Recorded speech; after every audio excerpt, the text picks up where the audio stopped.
How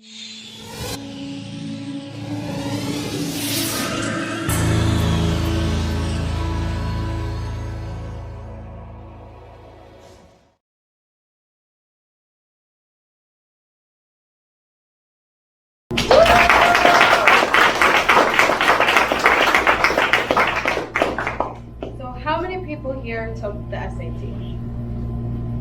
Now, how many of you actually submitted your scores? A lot less. If you didn't end up submitting your score, think of your reason why. Maybe it was because you didn't think it was a good representation of your capabilities or your intelligence. Perhaps the night before something negative happened. Maybe the morning of you got sick, or maybe you couldn't focus. Now, for the people who decided against submitting their scores, I want you to think about the schools that you've applied to. And I want to ask, did you still get into your top school without it? So I want to start with a bit of an anecdote about my personal experience with the SAT and college acceptance. I took my SAT once and wasn't happy with my score. The morning of, I had a panic attack about something entirely separate, and it hindered my ability to focus. The time was not in my favor, as I missed over 20 questions on the English section due to my distraught state of mind.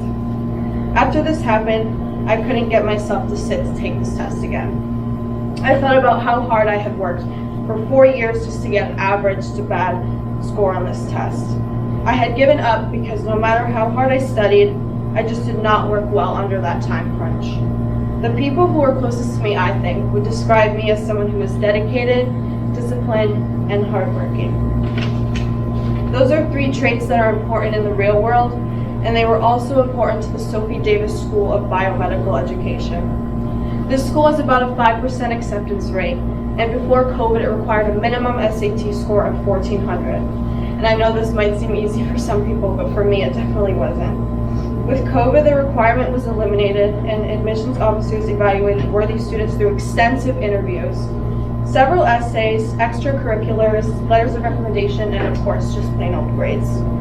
With those factors alone, without that SAT score, I was honored to be one of only 200 people to be interviewed by the medical school and one of only 75 to be accepted.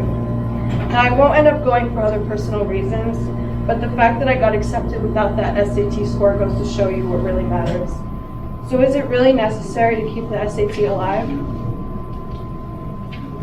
The occurrence of COVID-19 and the inability to sit for standardized tests opened the eyes of many college admissions officers. With the college admissions process that took place during the 2020 pandemic, admissions officers came to a shocking conclusion. They realized that they were blinded to a number of capable candidates with a high measure of merit that was simply not apparent in their SAT score.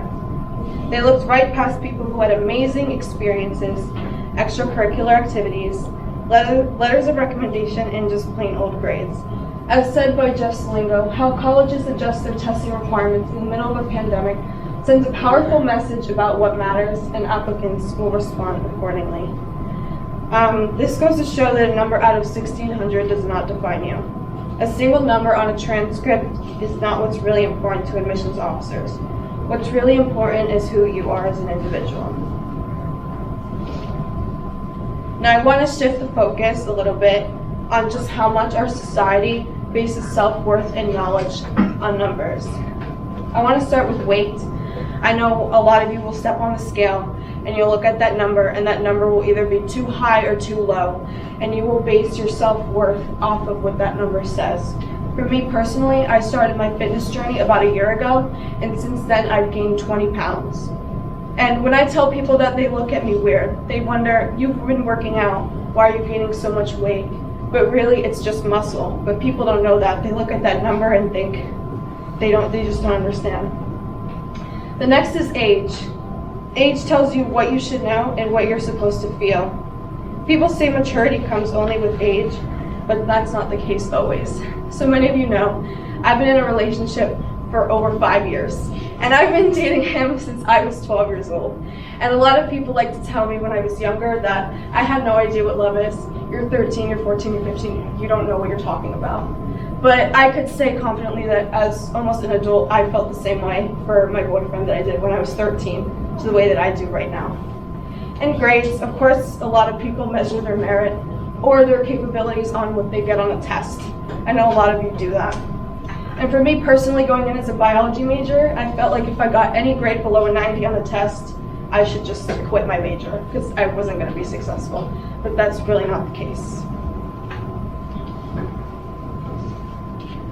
So what is really important? I think that we should forget about the numbers, because someone with a high SAT score might be smart, but they could be lacking some of the most important qualities that make a person successful. A successful person is someone who has social skills, is someone who can persevere, is someone who is dedicated, determined, disciplined, hardworking. Now I would like to I'd like to continue with a real life example of this.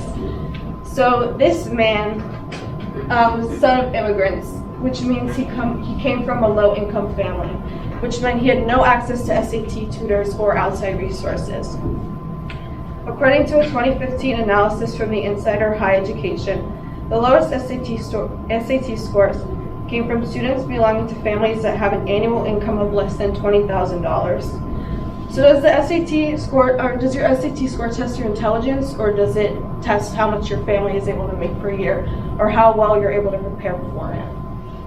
This is my father. He was also a community college dropout, and he scored a low score of 1050 on his SAT. So just from what I've told you, well, also according to the study, female applicants, along with Black and Latino students, are more likely to have higher GPAs.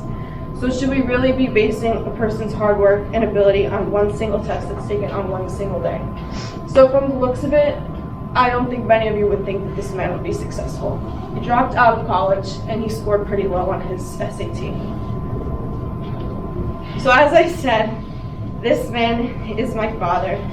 And although he scored low on his SAT and he dropped out of school, he became a successful business owner because he was someone who takes risks. And now being a risk taker is something really important for someone who is successful. I would like to say that he makes a pretty good living, and he's been in business for 20 plus years without any advertisements. So it's only with referrals and networking, and I think that's also really important for someone who wants to be successful. They have to be able to talk to people and interact. The reason why he was successful is because he embodies every single one of those characteristics I have in that word cloud. And they're all unmeasurable, obviously, unlike the SAT, which is very much so a measurable quantity. And because of this, I am proud to be wearing his company's merchandise today. So why should the SAT be eliminated? I think numbers are a distraction from what really matters, and a number does not define you. Thank you.